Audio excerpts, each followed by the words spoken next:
and welcome to All About Community. My name is Robert L. Harris. I am your host, and today I am just thrilled to have as my guest Dr. Calvin Wheeler.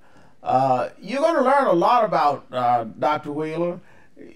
Most importantly, you're going to learn that he and I are related. He's my cousin, and he comes from the great state of Arkansas.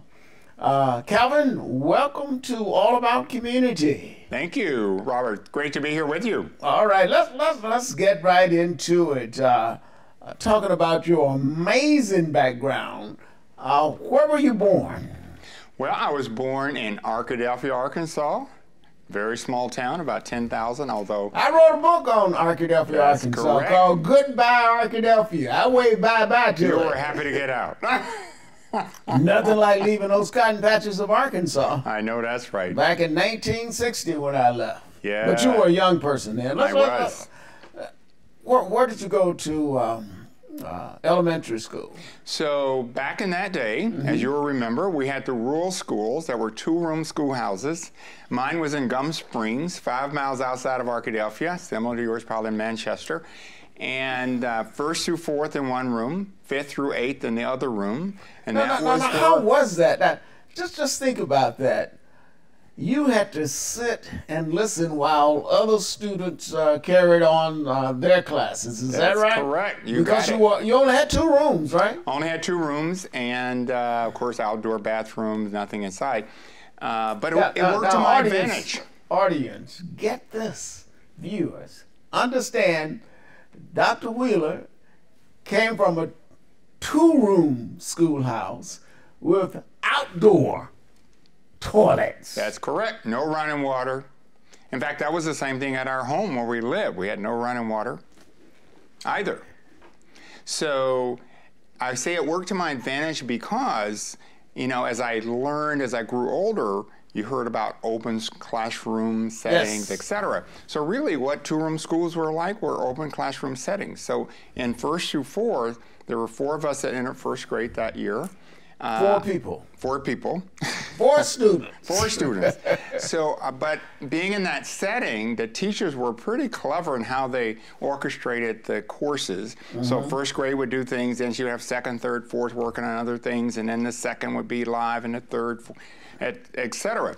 But as a result of that, I was doing my work and also learning from the 2nd, 3rd, and 4th grade students while they were doing their work as well. Exactly. So by midway through the 1st year, I had finished all of my 1st grade books, and Mrs. Butler, my school teachers, went to Mrs. Helm, the 5th through 8th teacher, who was also the principal, and asked if she could promote me to 2nd. And she said, no, why don't you have him go through all the books a 2nd time? So I did that, and then thankfully she allowed me to be promoted to 2nd grade the 2nd half of my 1st year.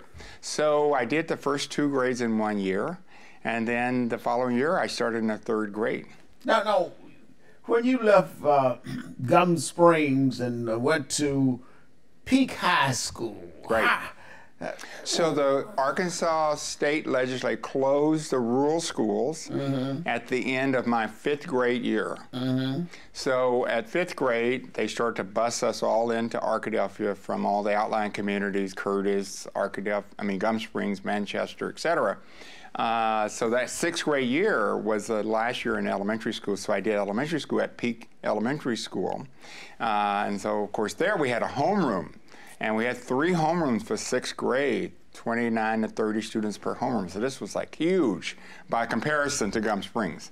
So at the end of the 6th grade year, then you started at Peak High, because high school went from 7th to 12th. Yeah, well, I certainly remember I finished through the 11th grade at Peak High School. Now, at Peak High, did you become interested in medicine at that time? You know, not necessarily medicine. I loved math and science. And one of the things that I got this idea about, I was president of the 8th grade class, and in 8th grade, I went to Mr. Blevins and Mrs. Snowden. Oh, all right. Mr. Blevins taught me. Yes. C.B. Blevins. C.B. Blevins, that's right. And I asked him if he would teach a group of us, if we were interested, 4 years of science rather than the 1 required year in the state of Arkansas.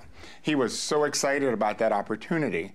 And then I went to Mrs. Snowden and asked her the same thing for math. Would she teach us 4 years of math? Both of them were excited and ecstatic to do that. They designed a curriculum.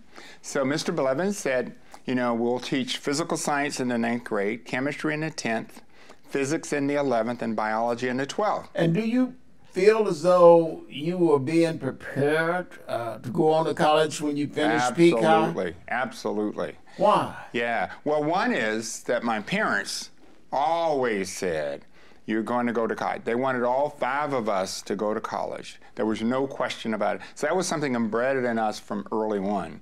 Education, the importance of it.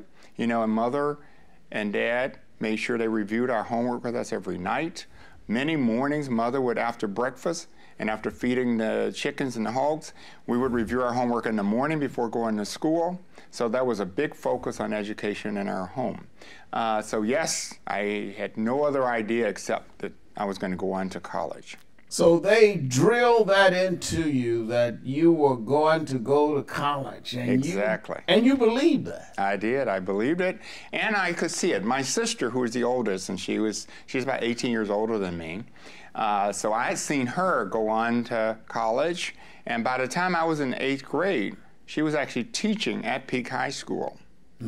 You know, we're going to have to go to break, but it's so important to have people like Dr. Wheeler come on to this program so that our young people can see the importance of believing in yourself and that you can do it, and the support you get from your parents that tell you you can do it.